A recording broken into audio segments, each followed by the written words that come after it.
Analysis of India's economic trajectory from the decline of the Mughals through the rise of the East India Company. Rebuts both nationalist and imperialist myths with facts about complex economic and political dynamics that shaped India's experience in the 18th and 19th centuries. The fiscal weakness of post-Mughal regimes, the economic incentives for Indian elites to collaborate with the company, and the institutional changes enacted by the company. While avoiding nostalgia for the Mughals or vilification of the British, judge the company's rule as laying foundations for modern nationhood. The bullet points trace his account of the company's military expansion, revenue centralization, property reforms, and contiguity with indigenous capitalism. Also analyzed are the 1857 rebellion's complex loyalties, the company's stimulation of trade, and its enabling of impressive industrialization. Roy's nuanced portrayal documents decline before colonialism, indigenous collaboration, and constructive economic changes under the company. The following 50 bullet points encapsulate his insightful rethinking of this controversial period in India's journey to modernity. Dismiss both nationalist tropes about evil colonialists and imperial assumptions of benevolent liberal intervention. The period from 1707 to 1857, showing the decline of the Mughals and rise of the East India Company. The company found collaborators in India because many Indians preferred it to their rulers. Dismiss the views of Tharoor and Dalrymple that company officers were venal while Indian warlords were decent. Many Indian merchants and bankers supported the company as they feared state collapse more than British rule. There was a flight of capital, as merchants flocked to the company's port cities for safety.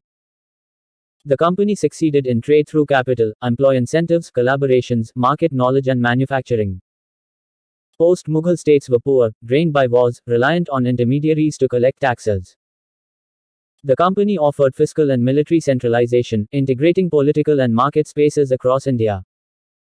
It built alliances with Indians, occupying ceded lands more than conquered ones. It found collaborators as places like Bengal already had capitalists who preferred it. It created safety for trade, lowering transit duties and taxes compared to the Mughals. Indian businesses petitioned for company rule over instability under Indian warlords. The company neutralized intermediaries, demilitarized tax collectors and armed groups. It redefined property rights and enforced commercial law better than Indian states. Indian average income fell 1600 to 1750 under Mughals and stayed the same under the company after. The company failed to improve rural livelihoods, but Mughals were no better on that measure. The company maximized revenues and military power over decades, unlike Indian states. Conquests enriched Indian military aristocracy, while the company neutralized them. The company was considered a more reliable debtor than Indian warlords. The return of peace under company rule stimulated trade after 1800. Cheap textiles from Britain benefited Indian consumers and merchants. Mughal cities declined, but company ports of Bombay, Calcutta, and Madras grew. These cities were centers of Indo-European collaboration in many fields. Wage measures don't show workers falling into poverty under company rule. Wealth redistributed from landlords to capitalists under company rule. Many bankers and merchants supported the company against the 1857 rebels. The company kept trade routes open during the rebellion. Merchants recruited private armies against the rebels in some areas. The rebellion showed divided response, businesses backed the company. The company integrated maritime with overland trade across India. It integrated markets for goods, capital, knowledge, enterprise, and labor. The 1857 rebellion was backlash against empowering the merchant class.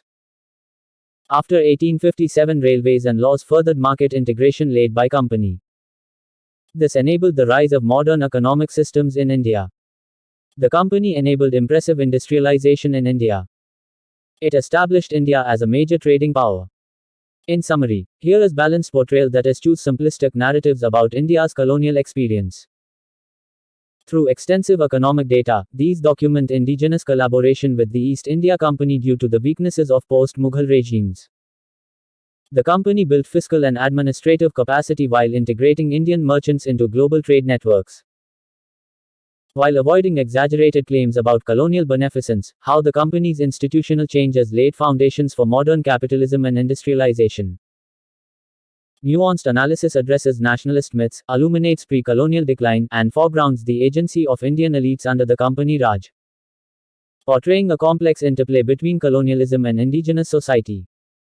These bullet points have encapsulated rethinking of the economic dynamics that shaped India's trajectory in this crucial transitional period.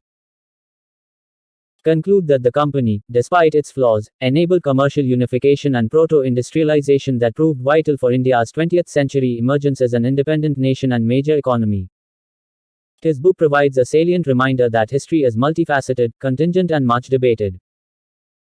These closing reflections underscore the continued relevance of insightful reinterpretation of colonial India's great divergence.